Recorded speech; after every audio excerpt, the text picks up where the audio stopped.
Esta conferência será gravada agora. Bom dia, pessoal. Bom dia, boa tarde, boa noite, a hora que vocês estiverem me assistindo. Agora eu vou dar início à aula 6 da nossa apostila 2, que é Morfologia Vegetal. Essa aula é muito, assim, muito boa de estudar, por mais que seja muito conteúdo, né? Eu acredito que vocês saibam que tem muito conteúdo. E óbvio que eu dei uma peneirada, né? Em coisas que eu considero importante para que vocês saibam, né? Eu não coloquei aqui nada de rodapé, nem, enfim, coisas particulares que no momento não são interessantes. Eu sei que a gente está em um momento de se basear no que é real. E eu creio que vocês vão gostar muito. Vamos lá. Primeiro a gente vai falar. Morfos vem de corpo, né? Forma. E aí, quando a gente vai estudar morfologia, a gente vai estudar a forma do corpo das plantas, né? A gente vai estudar particularmente a morfologia das espermatófitas. As espermatófitas são plantas com semente, que coincidem com as fanerógamas, ou seja, plantas que possuem estruturas reprodutivas visíveis a olho nu. As espermatófitas, elas são as plantas com semente, né? Ou seja, elas têm, além de a fecundação do óvulo, né, que gera uma semente, essa fecundação é gerada pelo grão de pólen. E nós vamos estudar a morfologia das plantas, gimnospermas e angiospermas. As gimnospermas, não, calma. Quanto a estruturas reprodutivas, né? Porque quando a gente vai falar da organização do corpo delas, a gente vai falar de duas estruturas basicamente, de dois pares de estruturas, que são as estruturas vegetativas e as estruturas reprodutivas. As estruturas reprodutivas nas gimnospermas são os estróbilos, né? E as estruturas reprodutivas nas angiospermas são as flores. E a diferença é que nas gimnospermas nós vamos ter sementes nuas e nas angiospermas nós vamos ter sementes cobridas por um fruto, né? Cobridas por um carpelo carnoso. Ou não, né? Porque o fruto pode ser carnoso ou seco. Mas nas estruturas vegetativas nós vamos ter raiz, caule e folhas, que são as estruturas que dão sustentação e permitem o desenvolvimento da planta. Nas gimnospermas, a gente vai ter os estróbilos. Primeiro, a gente vai falar dos estróbilos femininos, né? Que são estruturas reprodutivas que abrigam o óvulo, né? Abrigam o megasporângio, abrigam o gametanjo feminino e o gameta feminino. Quando a gente tem o estróbilo feminino fecundado, né? Que a gente vai ter a pinha que vai se tornar pinhão, né? Quando ela vai estar fecundada, ela vai ter esse aspecto, né, da escama ovulífera e da semente alada. E o que é essa semente alada? A semente alada nada mais é do que uma apomorfia que as gimnospermas têm para garantir a anemocoria, que é a dispersão de suas sementes com o vento, né? Elas possuem justamente essa semente alada para que elas sejam facilmente levadas pelo vento. A gente tem, nos estróbilos masculinos, nós temos as escamas masculinas, né, com dois microsporângios, consequentemente, dois micrósporos, e a gente tem as estruturas reprodutivas, que são o grão de pólen, que são os grãos de pólen. O estróbilo masculino é reduzido, né, menor, é só fazendo uma breve revisão. O estróbilo masculino é reduzido e em comparação ao estróbilo feminino. Nas angiospermas, nós vamos ter a anatomia da flor, que vamos por partes. Vamos pelos verticilos reprodutivos. Os verticilos férteis são o androceu e o gineceu, né? Os estames e o pistilo. Quando a gente fala do pistilo, do carpelo, que é o verticilo feminino, né? O verticilo fértil feminino, a gente vai dividir ele em estigma, que é a borda do pistilo, onde geralmente se fixa o grão de pólen, o estilete, que é o cano condutor do tubo polínico até o ovário, que é o terceiro componente do pistilo, que o ovário, sim, concentra os megasporângios, os megásporos, os gametângios e os gametas. A gente vai possuir nos verticilos masculinos, a gente vai ter os estames, e os estames são formados por anteras, que é onde ocorre o processo de meiose reducional, e o filete, que é a sustentação das anteras. Nos verticilos estéreis, a gente vai ter as pétalas, né, que são geralmente coradas, justamente para atrair insetos por causa da entomofilia, né, da polinização causada por insetos. E a gente vai ter as sépalas, que são as folhas de sustentação da flor, geralmente verdes. O conjunto de sépalas é chamado de cálice, o conjunto de pétalas é chamado de corola, e o conjunto de pétalas e sépalas é chamado de perianto, né? Lembrando que se as pétalas e as sépalas forem da mesma cor, o perianto se nomeia perigônio. Na organização do corpo vegetal, a gente vai ter que as angiospermas, elas vão ter flores e frutos, que vão ser estruturas reprodutivas, e a gente vai ter as estruturas vegetativas dela, como o caule, as folhas e as raízes.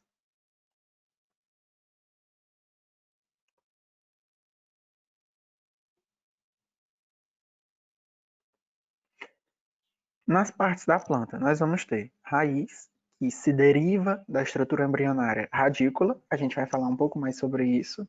A gente vai ter o caule, que se origina da estrutura embrionária caulículo, né, com hipo e epicótilo, ou seja, uma parte que cresça para cima e uma parte que cresça para baixo.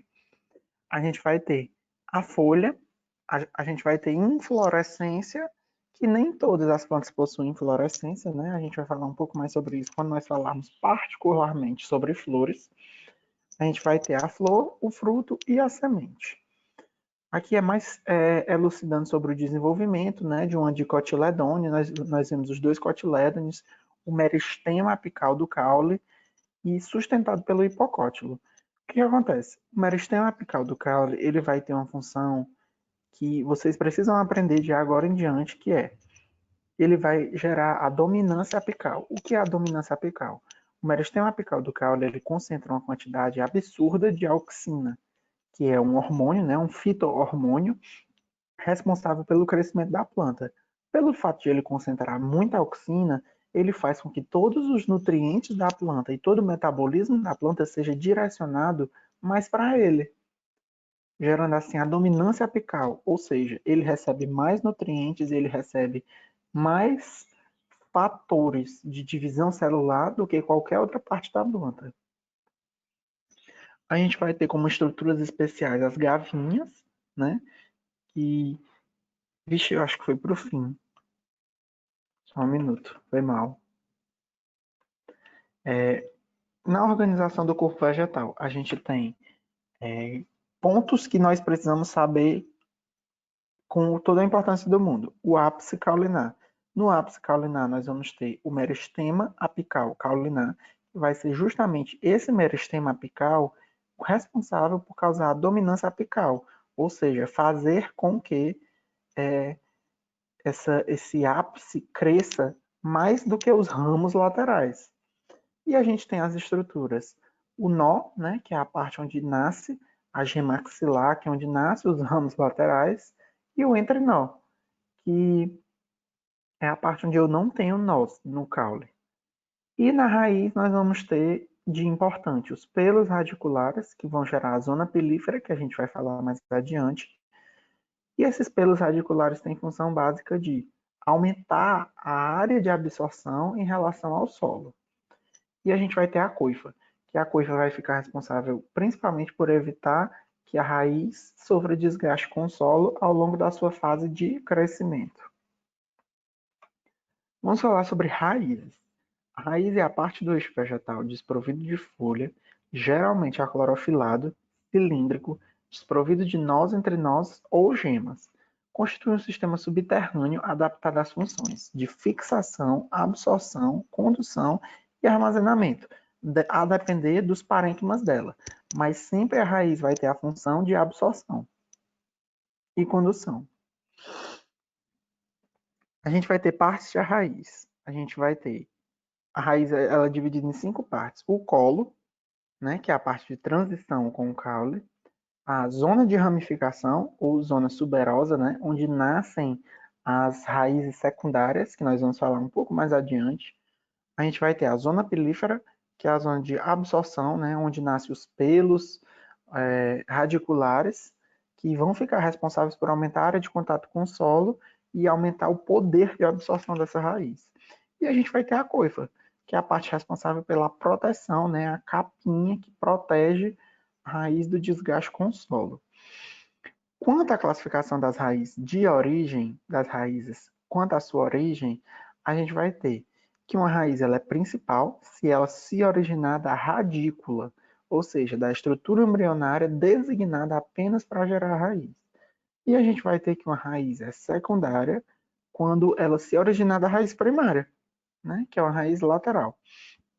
E por fim, a gente ainda pode ter a raiz adventícia, que é a raiz que não se desenvolve de nenhuma outra parte que pertence à raiz principal. Ela pode se desenvolver de caules ou folhas. Quanto ao habitat da raiz, a gente vai ter raiz aquática, né, que se desenvolve em água, raiz terrestre, que se desenvolve na terra, e raiz aérea, que são raízes mais adaptadas a elas não ficam assim, elas não vão para cima, mas são raízes adaptadas a não ficarem totalmente submergidas. Uma parte delas fica submergida, a outra parte não. As raízes aquáticas, elas podem ser fixas ou flutuantes ao substrato, né, do rio, ou elas podem ser flutuantes. Geralmente são pequenas e comumente sem pelos absorventes, porque elas não têm essa necessidade de aumentar a área de absorção em relação à água, porque elas já estão imersas em água. E geralmente elas possuem estruturas, né, câmaras para o armazenamento de ar, que essa estrutura é chamada de parênquima aerífero ou arênquima. As raízes aquáticas, elas possuem uma coifa especialmente desenvolvida, só que essa coifa ela não tem aquela função de diminuir o atrito com o solo que normalmente a coifa tem. Nesse caso, a coifa tem a função de evitar que a planta perca muita água em relação ao seu meio. É como a queratina da pele, ou como a própria clorofila, ou como a própria, esqueci o nome, mas celulose, como a própria parede de celulose das plantas. Como sistemas, quando a gente está falando de raiz terrestre, né, a gente vai falar dos sistemas. Tem um sistema radicular pivotante, né, que é o sistema derivado do crescimento e da ramificação lateral da raiz principal, encontrado frequentemente nas dicotiledôneas, ou seja, as grandes árvores, os troncos, as macieiras, todas as eiras, né? Macieira, nogueira, todas elas vão ter esse sistema radicular pivotante, que é característica básica das eudicotiledôneas. E a gente vai ter o sistema de raiz fasciculado. São as raízes formadas secundariamente, né? Ou seja, elas se ramificam da raiz principal. Atualmente elas se encontram independentes da raiz primária do embrião, que é a radícula, e elas nascem nos caules ou nas folhas. Elas também podem ser adventícias. É a raiz comum das monocotiledôneas, do milho, enfim.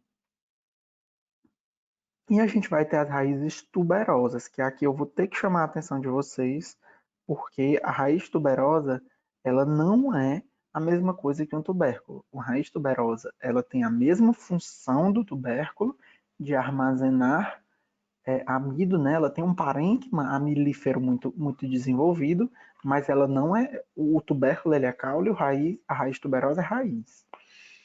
Né? A gente tem como um exemplo de raiz tuberosa beterraba, cenoura, nabo, enfim. E a gente vai ter os austórios, né? Que são as raízes dos parasitas. O austório ele é uma raiz especializada em roubar, né? É uma raiz especializada em parasitar outra planta. Ela, mesmo se a planta for hemioloparasita, né?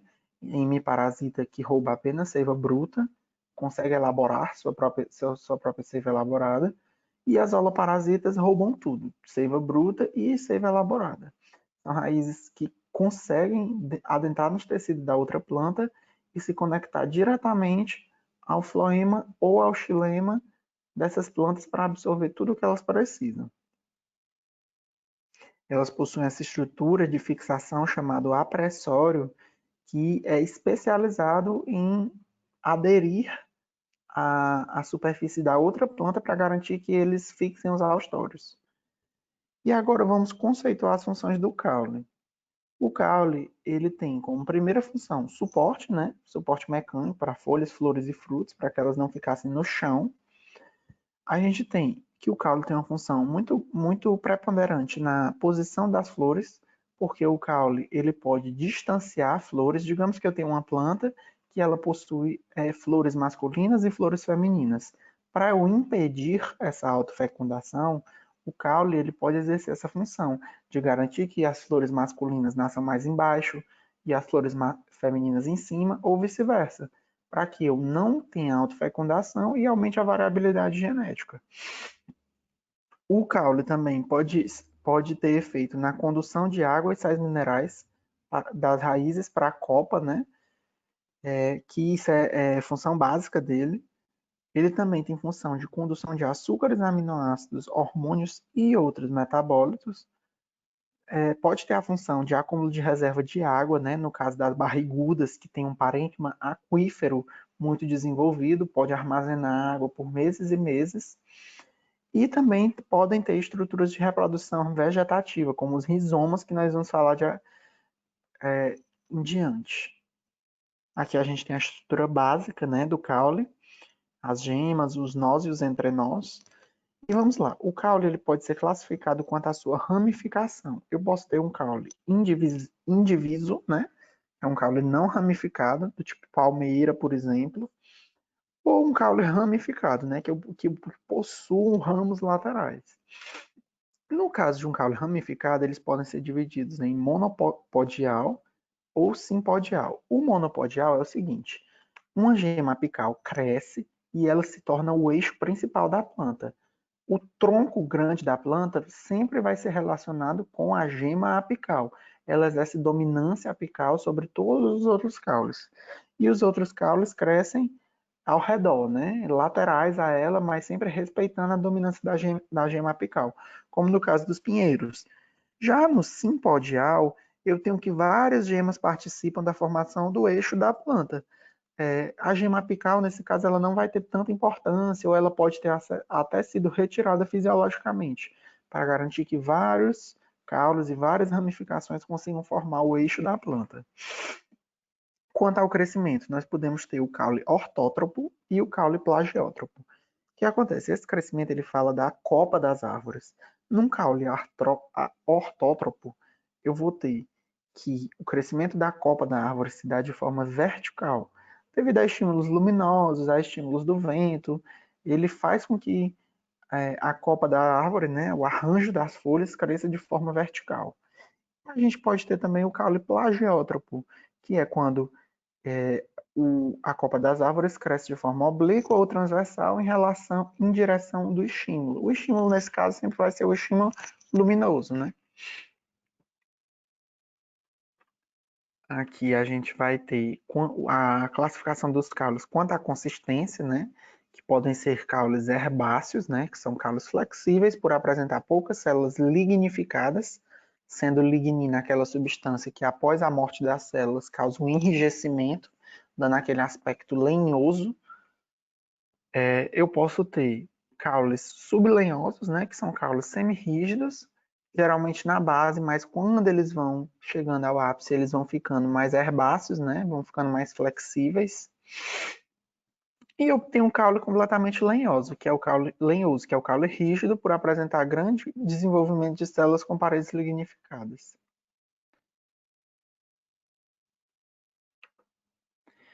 Vamos aos tipos básicos de caule. Tem mais tipos básicos, né, do que esse, mas eu preferi de fato que a gente abordasse só esses, porque eu classifico eles como os mais importantes para saber em provas, até mesmo provas mais específicas, quanto o Enem. Eu acho que esses caules são assim o suficiente para você entender como os caules podem derivar-se. A gente tem a haste, né, que é um caule delicado, não lenhoso, geralmente é ereto, encontrado na maioria das ervas. Se você encontrar uma haste rastejante, né, provavelmente aconteceu por causa de algum estímulo mecânico que derrubou essa haste. Mas geralmente as hastes elas têm um formato ereto.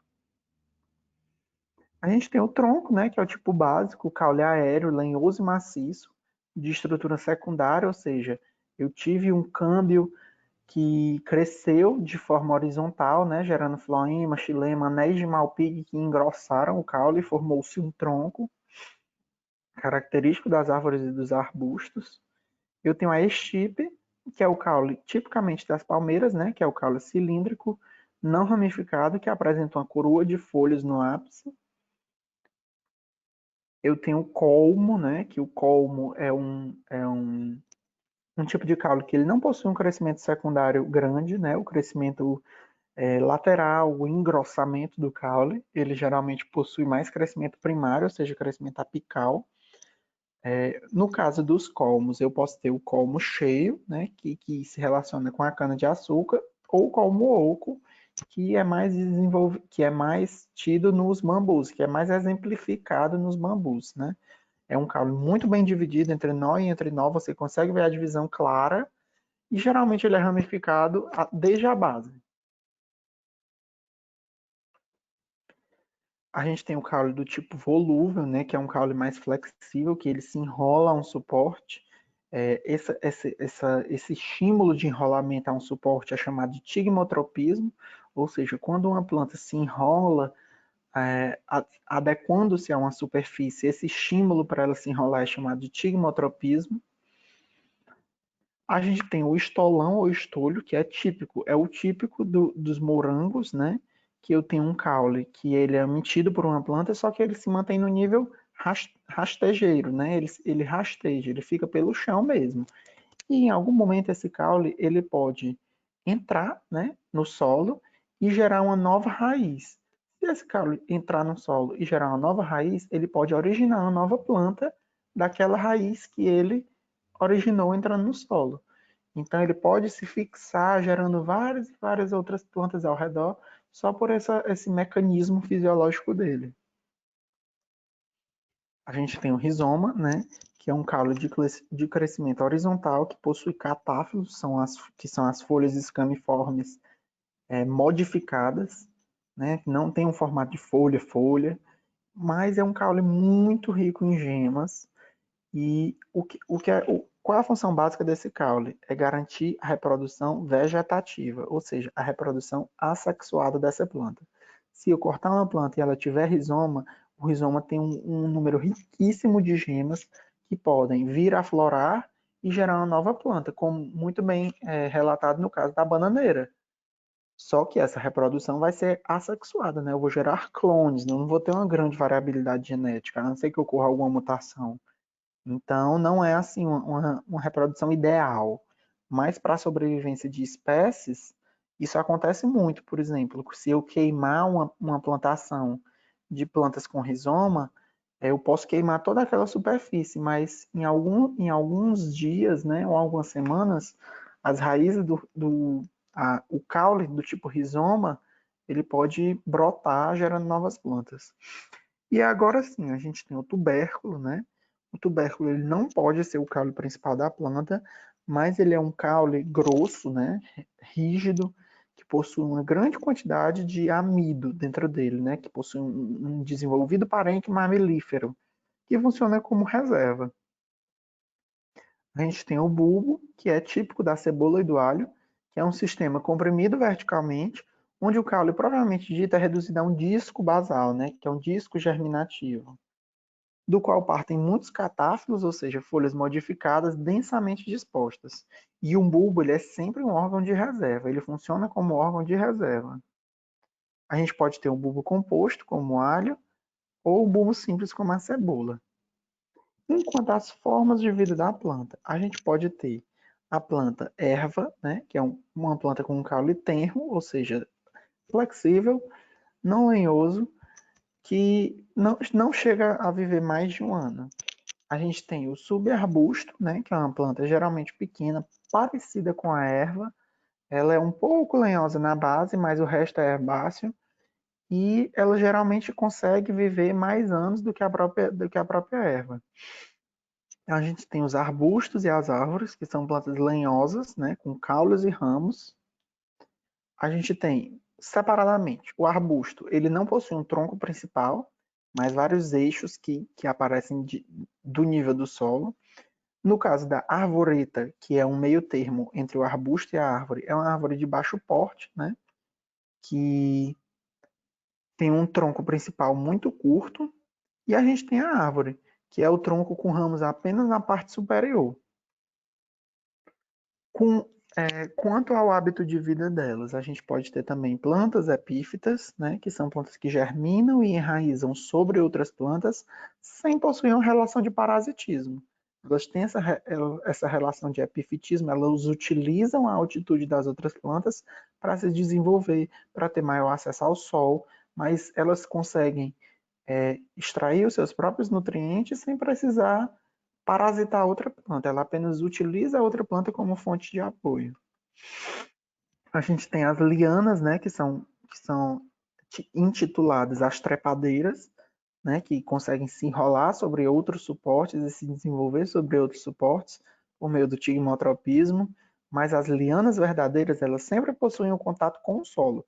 Elas germinam do solo e continuam mantendo contato com o solo, diferente das hemiepífitas ou pseudolianas, que são plantas que germinam sobre outras plantas e depois elas podem chegar a estabelecer raiz no solo, né, como o cipó chumbo.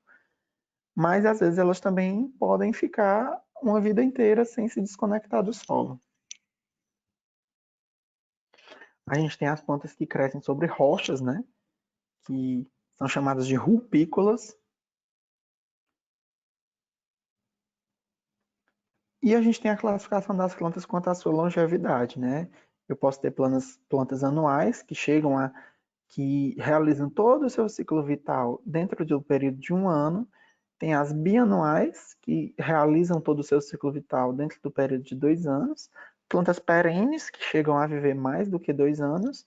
E as plantas vivazes, né? Que além de ser perenes, elas possuem uma reprodução constante. Elas têm várias gemas, vários tubérculos, várias formas de frutificação assexuada que vão gerando plantas e plantas, e elas sempre se encontram num estado reprodutivo muito ativo. Quanto às estruturas, né, as estruturas especiais que eu posso encontrar num caule, eu tenho os espinhos. Os espinhos, eles têm uma natureza endógena da planta, né? Eles vêm de um meristema, eles não vêm da pele, eles vêm do meristema, ou seja, eles vêm de dentro da própria planta. E os espinhos, eles têm como característica que eles são muito difíceis de destacar. Você não tira um espinho de uma planta, um espinho verdadeiro, de uma forma fácil, né? Porque ele nasce de dentro da planta, ele vem de um meristema. Então ele é fixado a floema, xilema e ele recebe irrigação dessas partes. Diferente do acúleo, que o acúleo é apenas uma estrutura gerada pela epiderme. Aparenta ser um espinho, mas ele é avascular e ele é facilmente destacável. E por fim, nós temos as gavinhas, né, que são estruturas que se enrolam no suporte porque são sensíveis ao estímulo do contato, ou seja, o tigmotropismo, que é típico das parreiras, né, das uvas e do maracujá. Então, gente, essa foi a aula. Eu espero que vocês tenham gostado. Eu sei que essa aula tem um conteúdo um pouco mais denso, né, mas que é um conteúdo mais gostoso de estudar, é um conteúdo mais leve. Qualquer dúvida que vocês tenham quanto a ela, podem falar comigo sem nenhum problema. E é isso. Muito obrigado a todos.